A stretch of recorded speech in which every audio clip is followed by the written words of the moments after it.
कल्पना कीजिए एक बहुत ही आलीशान और पुराने जमाने के बैंक की। मतलब बड़ी बड़ी कांच की इमारतें, ऊंचे छत, संगमरमर के फर्श और वहां बैठे अधिकारी जो केवल उन लोगों की फाइलों पर ध्यान देते हैं जिनके पास दिखाने के लिए संपत्तियों का एक भारी भरकम पुलिंदा हो। बिल्कुल, वो एकदम वीआईपी क्लब जैसा माहौल होता था। हाँ, वीआईपी क्लब। दशकों तक ना हमारे देश का वित्तीय ढांचा बिल्कुल ऐसा ही था। ये एक बेहद विशिष्ट वीआईपी क्लब की तरह काम करता था, जहां प्रवेश केवल उन्हें मिलता था जिनके पास पहले से ही पैसा हो, पुश्तैनी जमीन या बड़ी बड़ी संपत्तियां हों। और इस वीआईपी क्लब के बाहर करोड़ों छोटे कारोबारी, दुकानदार और कारीगर बस इंतजार करते रहते थे। सही कहा। जो लोग असल में जमीनी स्तर पर अर्थव्यवस्था का पहिया घुमा रहे थे ना, वे इस औपचारिक व्यवस्था से पूरी तरह बाहर थे। हमारे पास आज जो दस्तावेज और स्रोत है, वे एक बहुत ही कड़वी सच्चाई बयान करते हैं। वो अंधाधुंध कॉर्पोरेट कर्ज वाली बात। एकदम सही। एक समय था जब बैंकिंग सेक्टर में अंधाधुंध कॉर्पोरेट कर्ज यानी रेकलेस कॉर्पोरेट लेंडिंग का बोलबाला था।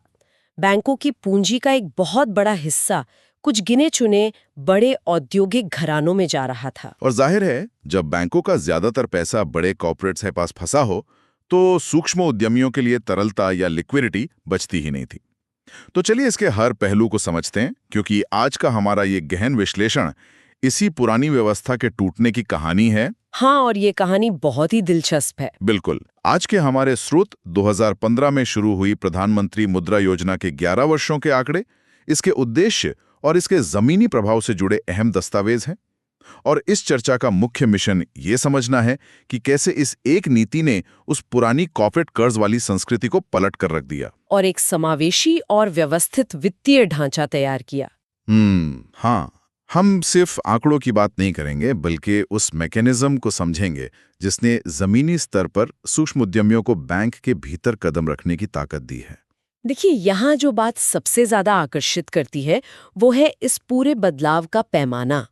अगर हम शुरुआत से लेके अब तक के आंकड़ों पर नजर डालें तो मुद्रा योजना के तहत 57.79 करोड़ से अधिक ऋण स्वीकृत किए गए हैं। बाप रे, 57 करोड़ से ज्यादा। हाँ, और इसके माध्यम से लगभग 40.07 लाख करोड़ रुपए की भारी भरकम राशि बांटी जा चुकी है। 40 लाख करोड़ रुपए, मतलब ये आंकड़ा तो अर्थव्यवस्था में पैसे के बहाव को पूरी तरह से बदल देने वाला है। लेकिन मेरे लिए सबसे चौंकाने वाला तथ्य इस स्रोत में कुछ और ही है। वो कौन सा तथ्य है? दस्तावेज बताते हैं कि 12 करोड़ से अधिक खाते पहली बार बने उद्यमियों के हैं। मतलब 12 करोड़ ऐसे लोग जिन्होंने पहली बार अपना खुद का काम शुरू किया और औपचारिक वित्तीय प्रणाली में अपना पहला कदम रखा।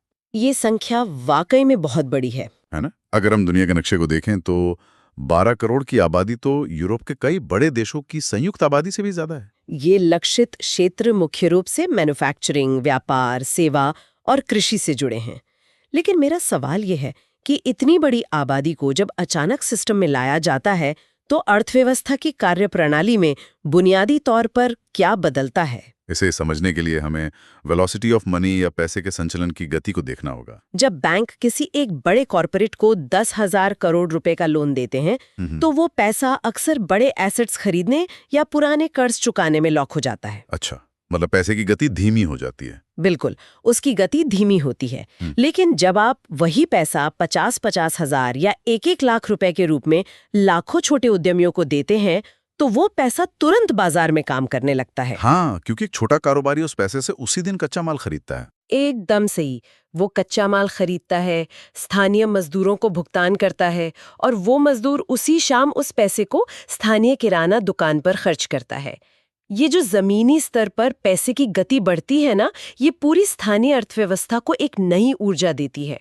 इसका मतलब है कि ये केवल छोटे कारोबारियों को पैसा देने का मामला नहीं है, बल्कि ये अपॉर्चुनिटी कॉस्ट या अवसर लागत को सही दिशा में मोड़ने का मामला है। हाँ, जो पूंजी पहले कुछ बड़े हाथों में फंसकर अनुत्पादक हो रही थी, वो अब रोजमर्रा के बाजार में तेजी से घूम रही है। और इसके साथ ही एक दूसरा सबसे बड़ा बदलाव है, इन 12 करोड़ लोगों को एक नई वित्तीय पहचान मिलना। पहचान से आपका क्या मतलब है? देखिए, जब हम असंगठित क्षेत्र की बात करते हैं, जैसे गली के नुक्कड़ पर मरम्मत की दुकान चलाने वाला या कोई छोटा वेंडर, तो बैंकिंग सिस्टम की नजर में वे पहले अदृश्य थे। उनका कोई वित्तीय इतिहास नहीं था। हाँ, वो तो पूरी तरह से नकदी पर निर्भर थे। बिल्कुल। और अगर उन्हें अपना व्यापार बढ़ाना होता था तो उन्हें स्थानीय साहूकारों के पास जाना पड़ता था, जहां ब्याज दरें शोषण के स्तर तक होती थीं। मुद्रा योजना ने उस चक्र को तोड़ा है। यहाँ बात सच में बहुत दिलचस्प हो जाती है, क्योंकि इस चक्र को तोड़ने के लिए बैंक को उन पर भरोसा करना पड़ा होगा, और सिस्टम आमतौर पर बिना गारंटी के किसी पर भरोसा नहीं करता। ये तो है। अगर मैं अपने उस वीआईपी क्लब वाली उपमा पर वापस जाऊं, तो बैंक की कोलैटरल या गारंटी की शर्त उस क्लब के दरवाजे पर खड़े एक बहुत ही सख्त बाउंसर की तरह है, जो संपत्ति या कागजात देखे बिना किसी को अंदर नहीं जाने देता। बिल्कुल सही उपमा है ये। स्रोत सामग्री कहती है कि मुद्रा की सफलता 3 बड़े नीतिगत बदलावों पर टिकी है। पहला है कोलैटरल फ्री ऋण, दूसरा है 20 लाख रुपए तक की बढ़ी हुई सीमा, और तीसरा है डिजिटल एकीकरण। मतलब आपने उस बाउंसर को दरवाजे से हटा दिया है। ऐसा लग सकता है, लेकिन कहानी थोड़ी अलग है। लेकिन मैं यहाँ थोड़ा असहमत हूँ, या यूं कहें कि मुझे इसमें एक बड़ा जोखिम नजर आता है। बिना किसी गारंटी के 40 लाख करोड़ रुपए बांट देना, ये तो बहुत रिस्की है। ऐसा क्यों लगता है आपको? क्योंकि हम लगातार एनपीए या बैड लोन्स के बारे में सुनते हैं। क्या ये बैंकों को एक बहुत बड़े खतरे में डालना नहीं है? लोग पैसा लें और व्यापार डूब जाएं, तो फिर क्या होगा? अगर हम इसे बड़ी तस्वीर से जोड़कर देखें ना, तो हमें समझ आएगा कि जोखिम को नजरअंदाज नहीं किया गया है, बल्कि जोखिम प्रबंधन के पूरे तरीके को ही बदल दिया गया है। बाउंसर को पूरी तरह हटाया नहीं गया है। अच्छा, तो फिर क्या किया गया है? उसकी जगह एक अदृश्य और कहीं ज्यादा स्मार्ट व्यवस्था ने ले ली है। जब हम कोलैटरल फ्री कहते हैं तो इसका मतलब ये नहीं है कि कोई सुरक्षा नहीं है। सरकार ने इसके लिए माइक्रो यूनिट्स के लिए क्रेडिट गारंटी फंड यानी CGFMU की स्थापना की है। तो ये फंड कैसे काम करता है? ये फंड बैंकों के लिए एक इंश्योरेंस की तरह काम करता है। तो क्या इसका मतलब ये है कि अगर कोई चाय वाला अपना लोन नहीं चुका पाता, तो सरकार बैंक को वो सारा पैसा दे देती है? सारा पैसा नहीं, लेकिन ये पोर्टफोलियो स्तर पर काम करता है। ये मैकेनिज्म समझना बहुत जरूरी है। थोड़ा और विस्तार से बताइए। देखिए, बैंक जितने भी मुद्रा लोन देते हैं, उस पूरे पोर्टफोलियो के एक तय हिस्से का जोखिम ये सरकारी फंड उठाता है। बैंक इस गारंटी के लिए एक मामूली प्रीमियम देते हैं। ये बैंकों को ये ढांचागत आत्मविश्वास देता है कि वे 1 या 2 इंडिविजुअल डिफॉल्ट से डरे नहीं। मतलब उनका पूरा पोर्टफोलियो सुरक्षित रहता है। बिल्कुल। उन्हें पता है कि अगर कुछ प्रतिशत लोग किसी वास्तविक कारण से पैसा नहीं भी चुका पाए, तो भी समग्र रूप से सरकारी सुरक्षा जाल उनके बड़े नुकसान की भरपाई कर देगा। ये वही सुरक्षा है जो पहले केवल संपत्ति गिरवी रखने पर मिलती थी। और जहां तक तीसरे स्तंभ यानी डिजिटल एकीकरण की बात है, तो मेरी समझ से ये केवल अंतिम छोर तक पैसा पहुंचाने वाला ऐप नहीं है। ये उससे कहीं ज्यादा गहरा है। हाँ, डिजिटल एकीकरण ने तो पूरी तस्वीर ही बदल दी है। आज के समय में गली का हर छोटा वेंडर QR कोड का इस्तेमाल कर रहा है। उसके रोजमर्रा के लेनदेन, सप्लायर को किया गया पेमेंट, ग्राहकों से मिलने वाला पैसा, ये सब एक डिजिटल लेजर पर दर्ज हो रहा है। एकदम सही कहा। तो क्या बैंक अब जमीन के कागजात के बजाय व्यापारी के इसी कैश फ्लो डेटा पर दांव लगा रहे हैं? ये बहुत ही सटीक और गहरा विश्लेषण है। पारंपरिक बैंकिंग एसेट बेस्ड लेंडिंग यानी संपत्ति आधारित कर्ज पर चलती थी। तुम्हारे पास पुश्तैनी जमीन है तो लोन मिलेगा, चाहे तुम्हारा मौजूदा बिजनेस मॉडल कैसा भी हो। हाँ, पहले यही होता था। लेकिन डिजिटल एकीकरण ने इसे कैश फ्लो बेस्ड लेंडिंग में बदल दिया है। जब एक छोटा कारोबारी UPI या डिजिटल माध्यमों से लगातार काम करता है, तो एल्गोरिदम देख सकता है कि हर महीने इसके खाते में 40,000 रुपए का स्थिर कैश फ्लो है। और ये डेटा तो किसी मृत जमीन के कागज से कहीं ज्यादा बेहतर है। बिल्कुल। ये डेटा ज्यादा बेहतर तरीके से बता सकता है कि ये व्यक्ति अपना लोन चुकाने में सक्षम है या नहीं। यही वो नया डिजिटल बाउंसर है जो संपत्ति नहीं बल्कि आपकी व्यापारिक गतिविधि देखता है। ये एक बहुत बड़ा शिफ्ट है। पहले आप बैंक को ये साबित करते थे कि आप कितने अमीर हैं, अब आप ये साबित करते हैं कि आप कितने सक्रिय और ईमानदार व्यापारी हैं। और यही वो जगह है जहां ये बढ़ी हुई सीमा जो अब 20 लाख रुपए कर दी गई है, काम आती है। वो कैसे? एक बार जब कोई छोटा उद्यमी 50,000 का पहला लोन चुकाकर अपना अच्छा डिजिटल क्रेडिट स्कोर बना लेता है, तो उसके लिए 5 लाख या 20 लाख रुपए तक पहुंचना आसान हो जाता है। इसी को वित्तीय सीढ़ी चढ़ना कहते हैं शायद। हाँ, और यही कारण है कि जब हम 2024-25 के लिए सरकार के फोकस को देखते हैं, तो वो केवल पैसे बांटने तक सीमित नहीं है। दस्तावेज स्पष्ट रूप से 3 सामाजिक आर्थिक चालकों की बात करते हैं। वो 3 चालक कौन से? महिलाओं के नेतृत्व वाले उद्यम, युवा स्वरोजगार और अर्थव्यवस्था की औपचारिकता या फॉर्मलाइजेशन। जब हम इन तीनों पर ध्यान देते हैं तो हम पाते हैं कि ये नीतियां समाज के डेमोग्राफिक ढांचे को आर्थिक ताकत में बदलने का प्रयास कर रही हैं। अगर रिस्क मैनेजमेंट का ढांचा इतना पुख्ता हो गया है तो ये देखना लाजमी है कि ये पूंजी अब सबसे ज्यादा प्रभाव कहाँ डाल रही है।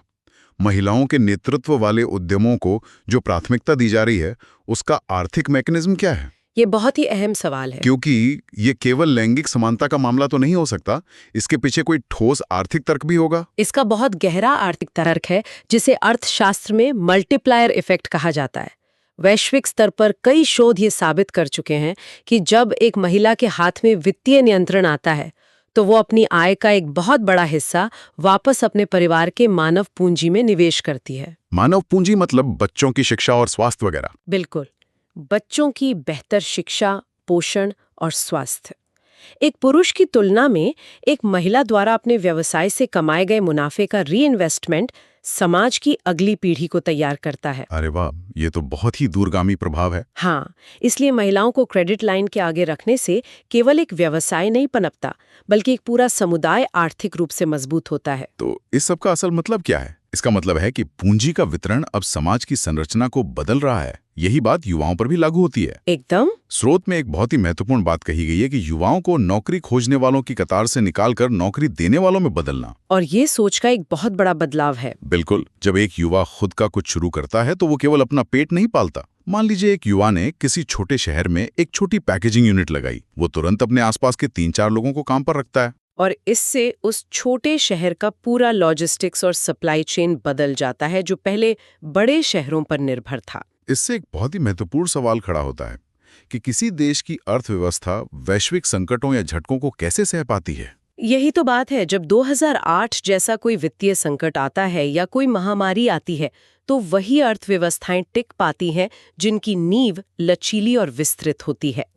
और यहीं पर हमारा तीसरा बिंदु औपचारिकता यानी फॉर्मलाइजेशन आता है। करोड़ों अनौपचारिक व्यवसायों को एक औपचारिक ढांचे में लाना महज टैक्स नेट बढ़ाने की कवायद नहीं है, ये उस लचीलेपन को स्थापित करने के बारे में है। अगर मैं इसे एक उपमा से समझाऊं तो ये ऐसा है जैसे किसी भारी पुल को एक बहुत ही विशाल और सिंगल पिलर पर खड़ा करने के बजाय उसे हजारों छोटे छोटे इंटरलॉकिंग माइक्रो केबल से बांध दिया जाए। बहुत ही सटीक उदाहरण है। अगर वो सिंगल पिलर कमजोर पड़ता है या उसमें दरार आती है, जैसा कि बड़े कॉर्पोरेट डिफॉल्ट्स के मामले में होता था, तो पूरा का पूरा पुल गिर सकता है। बिल्कुल गिर सकता है। लेकिन जब आपके पास हजारों माइक्रो केबल्स का जाल होता है तो अगर 10 या 50 केबल्स टूट भी जाएं, तब भी पुल अपनी जगह पर अडिग रहता है। वो भूकंप के झटकों को ज्यादा बेहतर तरीके से सह सकता है। ये एनालॉजी इस पूरी नीति के अर्थशास्त्र को पूरी तरह स्पष्ट कर देती है। केंद्रीकृत जोखिम या कंसेंट्रेटेड रिस्क को पूरे सिस्टम में वितरित कर दिया गया है। हमारे स्रोत दस्तावेजों में प्रधानमंत्री नरेंद्र मोदी का एक बहुत ही प्रासंगिक उद्धरण शामिल है जो इस पूरी चर्चा का सार है। उन्होंने क्या कहा है? उन्होंने कहा है कि योजना की सफलता ये दर्शाती है कि जब सही अवसर दिए जाते हैं तो व्यक्ति न केवल आत्मनिर्भर बन सकते हैं बल्कि राष्ट्र की प्रगति में भी योगदान दे सकते हैं। सच में ये उदाहरण हमें ये सोचने पर मजबूर करता है कि असली संपत्ति जमीन के कागज नहीं है, बल्कि उन करोड़ों लोगों की काम करने की क्षमता है जिन्हें पहले कभी अवसर ही नहीं मिला। और पिछले 11 सालों में यही क्षमता भारतीय अर्थव्यवस्था की एक नई ताकत बनकर उभरी है। तो चलिए इस पूरे गहन विश्लेषण को संक्षेप में देखते हैं कि आज हमने क्या समझा। हमने देखा कि कैसे पीएमएमवाई ने वित्तीय प्रणाली के उन पुराने बंद दरवाजों को खोला है जिसके परिणाम स्वरूप 12 करोड़ नए पहली बार बने उद्यमियों ने अर्थव्यवस्था में कदम रखा है। बिल्कुल। हमने ये समझा कि कैसे कैश फ्लो बेस्ड लैंडिंग और डिजिटल फुटप्रिंट ने पारंपरिक कोलैटरल या संपत्ति की गारंटी को पीछे छोड़ दिया है। और ये एक बहुत बड़ी क्रांति है। हाँ, और सबसे जरूरी बात, कैसे सरकारी फंड्स एक बीमा जाल की तरह काम कर रहे हैं जिससे बैंक निडर होकर सूक्ष्म उद्यमियों, महिलाओं और युवाओं पर दांव लगा पा रहे हैं। और ये बात उन सभी लोगों के लिए भी उतनी ही प्रासंगिक है जो खुद कोई व्यवसाय नहीं करते। वो कैसे? देखिए, जब आपके स्थानीय बाजार में एक नया उद्यमी अपनी दुकान खोलता है या एक महिला अपनी छोटी सी सिलाई यूनिट शुरू करती है, तो वो आपके आसपास के पारिस्थितिकी तंत्र या इकोसिस्टम को मजबूत करता है। रोजगार पैदा होते हैं। हाँ, स्थानीय स्तर पर रोजगार पैदा होते हैं, सेवाओं की गुणवत्ता बढ़ती है और पैसा आपके ही शहर या गांव में घूमता है। एक औपचारिक और सशक्त जमीनी अर्थव्यवस्था का सीधा असर देश के हर नागरिक के जीवन स्तर पर पड़ता है। हमारी अर्थव्यवस्था एक चेन की तरह है, और अगर उसकी सबसे छोटी कड़ी भी मजबूत हो जाए तो पूरी व्यवस्था को हिला पाना नामुमकिन हो जाता है। एकदम सही बात है। लेकिन आज के इस गहन विश्लेषण को खत्म करने से पहले मैं एक ऐसा विचार छोड़ना चाहता हूं जिस पर शायद सुनने वालों का दिमाग कुछ देर तक काम करता रहे। वो विचार क्या है? हमने चर्चा की कि कैसे 12 करोड़ नए व्यवसायों ने पहली बार अपना डिजिटल वित्तीय इतिहास यानी डिजिटल फाइनेंशियल फुटप्रिंट बनाया है।